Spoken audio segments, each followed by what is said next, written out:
uhereye none hahirwa abapfa bapfira mu mwami wacu. Gupfa ntabwo ari ikibazo kidafite igisubizo. Gupfa birababaza, gutandukana bitera agahinda, ariko hari igihe abacu twatandukanye tuzabonana. Ibyo ni byo byiringiro by'abakirisitu. Imana ubwayo yarivugiye iti hahirwa abapfa bapfiriye mu mwami. Ikibazo si ugupfa, ahubwo ikibazo gisigaye ari aho upfiriye. Ari aho upfiriye.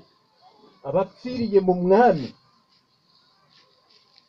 bose bari mu mwami bazabonana, kandi nabo batandukanijwe nabo bakiriye umwami bazahura.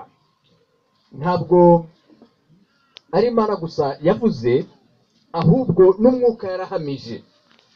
Umwuka arahamya ati ye ngo baruhuke imihati yabo, kuko imirimo yabo ijyanye nabo ibakurikiye.